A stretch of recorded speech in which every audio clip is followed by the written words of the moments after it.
C'est bon. Nous sommes aujourd'hui le 17 juin 21. Alexis Sarrête fera dans quelques jours 95 ans. C'est encore un ancien combattant et paysan qui a encore toute sa tête. Alors, en 1952, blessé, vous rentrez en France, rapatrié sanitaire évidemment, et que faites-vous? Qu'est-ce que vous devenez? D'abord, je vais te dire une chose, c'est que je n'étais pas rapatrié sanitaire. J'étais en fin de séjour, et alors que j'étais pratiquement incapable, avec mes blessures, de me battre, j'étais resté quand même jusqu'au dernier jour sur le front. Et l'avant-veille même d'où je suis parti, j'étais encore en embuscade, et j'ai été pris en embuscade par les Viettes. C'est pour dire, n'est-ce pas, que j'avais véritablement opéré mon engagement comme une mission. Il me semblait que j'étais fait pour cela. Ensuite se posait le problème que tu as posé, qu'allais-je faire en revenant? Eh bien, j'étais tellement imbu de ma terre, de ma culture, de mon environnement, que je n'ai pas hésité. Je ne me suis même pas posé la question si je pouvais partir ailleurs. Il me semblait que ma destinée était ici. Et c'est pour cela que je suis resté, malgré ce que m'offraient certains, les uns et les autres, de partir en ville, de faire autre chose, ce qui m'aurait facilité évidemment la vie, parce que je savais que la vie ici, dans une propriété de coteaux, une petite propriété de coteaux, elle serait difficile. Mais j'avais un aumônier qui m'avait dit, tu sais, la pauvreté, c'est pas la misère. Une pauvreté, on peut l'aménager. La misère, c'est autre chose. Alors, j'ai choisi la pauvreté. Je savais très bien, n'est-ce pas, que je n'irais pas très loin, mais j'avais également, comment dirais-je, un appui, en quelque sorte. Je t'ai dit dernièrement que avant que j'avais eu un prix littéraire avec les amicales régionalistes de Pau, et j'avais continué à Indochine à écrire, et finalement, j'ai eu le grand prix d'Henri IV. Du quadrille centenaire d'Henri IV. De sorte que j'ai été assez bien accueilli ici. C'était pas seulement le milieu paysan qui m'accueillait, c'était le milieu culturel. De sorte que, en quelque sorte, j'ai eu des attaches en ville très intéressantes, avec ce qu'on appelait la bourgeoisie autrefois, mais enfin c'était des hommes, n'est-ce pas, qui étaient engagés, et dans la politique en particulier. J'ai été assez bien reçu, finalement. Et c'est pour cela que j'ai continué dans cette voie, avec des élevages divers, qui ont plus ou moins bien réussi, mais qui m'ont toujours laissé subsister en quelque sorte. Et puis j'ai eu la chance de trouver une jeune fille qui était du village voisin, donc qui partageait en quelque sorte la même culture que moi. Elle était non seulement vaillante, mais elle était habile et économe. Nous avons eu quatre enfants en 3 ans, et nous avons été un instant parfaitement heureux. Alors, ensuite, évidemment, j'ai eu un succès qui était important. Il y avait un concours organisé par le Centre des jeunes agriculteurs. Et ma sœur m'a dit, écoute, j'ai l'impression que tu devrais conquérir, parce que c'était 3 jours avant, parce que tu dois l'obtenir, ce prix. J'ai donc concouru, j'ai passé une nuit blanche à remplir des pages, et 2 mois après, on m'a annoncé que j'étais premier paysan de France. Voilà. Alors, paysan engagé dans la culture durant les événements d'Algérie. Quelle est votre position, votre vue sur ces événements, comme on disait à l'époque, et pourquoi cela, votre position vous a amené à vous retrouver en prison? Oui. Eh bien, c'est bien simple. Comme j'étais ancien militaire, j'avais contact avec tous les anciens de l'étape et avec les parachutistes également. J'avais continué à être dans ce milieu et j'étais vice-président d'ailleurs de l'UNEC à l'époque. Les anciens de 14-18 m'avaient choisi lorsque le président Castet était mort et j'étais donc président de l'UNEC assez jeune, disons. Et à ce moment-là est arrivé effectivement les événements d'Algérie. Ça n'a pas été brutal, ça a été lent pour se mettre en place. Pourquoi? Parce que tout le monde imaginait que nous étions faits pour garder l'Algérie comme l'avait promis De Gaulle, et en réalité, on faisait la politique au contraire. Moi, ce que j'ai constaté tout de suite, c'est qu'il y avait plusieurs écoles dans la résistance, dans les anciens d'Algérie, et que finalement chacun cherchait son autorité et a imposé aux autres leur autorité. Je sentais qu'il y avait une énorme pagaille. Pourtant, il y avait des hommes de valeur, mais je ne voyais aucun, en quelque sorte, sortir de son demi-anonymat pour gérer les intérêts français. Alors je me trouvais ici, en quelque sorte, coincé.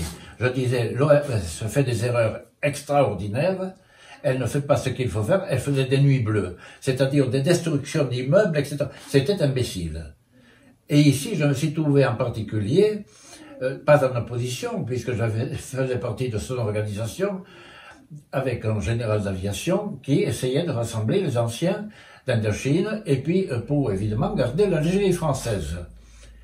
Et je sentais qu'il n'avait pas l'autorité nécessaire, ni le bon sens nécessaire pour me dire où il fallait. Alors, moi, j'ai décidé une chose. J'ai décidé tout simplement de me donner une autorité que je n'avais pas. Que fallait-il faire, en quelque sorte? Il fallait éviter que les événements d'Algérie, les destructions massives, les exécutions également, tout ce qui était criminel et imbécile, qui n'aboutissait à rien, il fallait que cela n'atteignît pas le département des Pyrénées-Atlantiques. Pourquoi? Parce que nous étions une zone de passage avec l'Espagne. Et si véritablement il y avait eu des mouvements qui se seraient signalés, ça aurait été arrêté tout de suite. Alors finalement, j'avais un don d'imitateur, je me donnais des ordres, je le signais salam. Et je me suis imposé comme cela à presque toutes les organisations qui prétendaient être à l'Algérie française. Et j'ai reçu même parfois des trublions de Paris qui venaient pour exécuter des ordres imbéciles. Je les renvoyais. De sorte que j'ai été celui qui a préservé le département des Pyrénées-Atlantiques de toute violence. Il n'y a jamais de violence. Par contre, évidemment, les émissaires venaient d'Algérie, pénétraient facilement chez nous, et je les acheminais avec quelques amis dans leur destination. Il faut savoir en particulier que les choses n'étaient pas claires. Il y avait en particulier un homme comme Chaban Delmas, qui avait quelque autorité encore, et qui hésitait, qui serait entré dans la résistance également pour l'Algérie française s'il avait eu quelques garanties. Les garanties, c'était que l'on descende sur Paris, ou que l'on monte sur Paris, que l'on se parachute et que l'on s'impose. Mais je ne voyais personne pour qui s'imposer. Et de sorte que, finalement, j'ai été un émissaire avec un carnet d'adresse avec mon nom, et j'ai arrêté sur ces zones-là. Je me suis retrouvé à la santé avec les anciens d'Indochine et d'Algérie. Et c'est là que j'ai rencontré à nouveau mon ami Hollendre. Un jour que nous étions en train d'écouter une conférence là-bas, parce qu'il y avait de petites vies littéraires également. J'ai vu un type très brun qui me regardait fixement et qui me fait passer un papier. Il m'a dit, tu n'étais pas au 5e bataillon, évidemment, celui ici. Eh bien, tu ne me reconnais pas, je suis Hollendre. Et à ce moment-là, nous avons lié une sympathie extraordinaire qui ne s'est jamais démentie. J'ai tous ses livres, c'est un type extraordinaire, comme on n'en fait plus. Alors, en sortant de prison, vous reprenez votre travail de paysan. Vous avez des responsabilités au niveau national, comme premier paysan de France, et sur le plan local, vous êtes devenu un défenseur ardent de la langue gascogne. Tout à fait. Le problème, c'était celui-ci, c'est que la vie a continué après ma prison, etc. Mais en même temps, il y avait une grande opposition paysanne contre la politique du général de Gaulle qui avait supprimé l'indexation des prix agricoles qui était notre forme de survie en quelque sorte. De sorte que je me suis trouvé dans le syndicalisme, mais dans l'opposition syndicale. Et nous avons créé un mouvement qui s'appelait la Fédération française de l'agriculture à ce moment-là. Et puis, je ne sais pas par quel miracle en quelque sorte, j'ai été président national. Ce qui m'a permis de discuter avec les ministres, avec Rocard en particulier, et puis ensuite de discuter même avec le chef de l'État, puisque nous avons discuté au moins 1 heure avec Mitterrand sur différents sujets. Bon, et il m'avait promis de me revoir, mais il ne m'a pas revu. C'est dire que j'ai eu une vie qui était absolument remplie. Et en même temps, j'avais ce que tu as signalé tout à l'heure, j'avais cette faculté, j'étais un des meilleurs défenseurs de la langue. D'abord parce que je possède la langue très bien, n'est-ce pas? Je ne fais pas des différences entre mon béarnais et le français. Ce sont des langues sœurs. Et je les utilise toutes les deux avec un grand plaisir. Et finalement, à ce moment-là, nous avons créé ici, en réaction contre l'avilissement en quelque sorte populaire, nous avons créé le Festival de la chanson béarnaise. Et j'étais probablement le plus compétent parce que mes camarades m'ont demandé d'être le présentateur. Et j'ai été le présentateur pendant 12 ans. Nous avons créé quantité d'équipes, de sorte que le Béarn s'est remis à chanter. Et ce festival se passait où? Le festival se passait au centre du Béarn, dans une commune qui s'appelle Syros. Et là, nous avons eu des publics, des milliers de personnes qui étaient heureux de reprendre contact avec la langue qu'ils avaient possédée tout jeunes et qu'ils voulaient la entendre. Et puis, il y avait des anciens accueillis, nous avons fait plaisir. Et c'est une grande satisfaction quand vous voyez des anciens sortir d'une séance avec un grand sourire parce qu'ils ont été heureux. Eh bien, nous avons rendu des gens heureux à ce moment-là. Et vous avez connu aussi Simène Palaï. Oh, Simène Palaï, je l'ai connu, j'avais 12 ans, je crois. Je lui ai acheté un livre à ce moment-là, alors qu'il faisait des tournées populaires avec du théâtre local, n'est-ce pas? Et ensuite, j'ai repris contact avec lui lorsque j'ai eu mon premier prix littéraire à Pau, mais j'avais eu le premier prix littéraire en français. Et je lui ai écrit, à ce moment-là, je me suis dit, il faut que je fasse autre chose. Et il a été très heureux, il m'a dit, quand je vous ai lu, je me suis dit, quel dommage que ce garçon ne défende pas le Béarnais. Et à ce moment-là, je suis devenu vice-président du Félibrige, et j'ai gardé cette fonction pendant très très longtemps. J'ai défendu véritablement la langue, surtout qui s'était politisée, parce qu'il y avait une faction qui se nommait Occitane, qui était d'avant-garde, c'était d'avant-garde dans le séparatisme, à tel point que Fontan, qui était le président du Parti nationaliste occitan, n'est-ce pas, rêvait de joindre notre résistance à la résistance des Félagas. C'était quelque chose d'épouvantable. Alors je me suis toujours battu contre cela. J'ai d'ailleurs un livre là, il est sur la table. Je vais te l'apporter, qui fait autorité.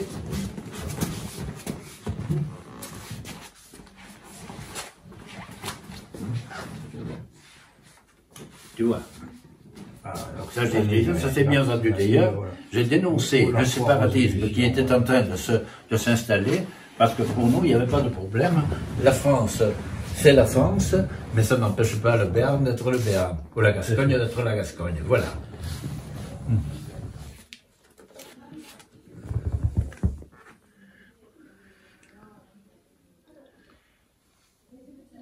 Alors, Alexis, paysan, écrivain, poète, chanteur. Le premier livre que vous avez écrit, c'est Les Damnés de la Terre. Oui. J'ai lu il y a 2 ans. Le dernier roman, c'était Le temps d'aimer et d'en mourir.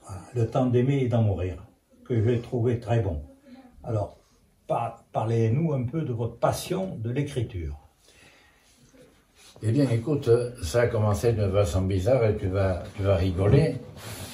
Ça s'est passé pendant les premiers mois où j'étais engagé, en quelque sorte. Je me trouvais en Bretagne avec une équipe également qui était toute neuve, en quelque sorte.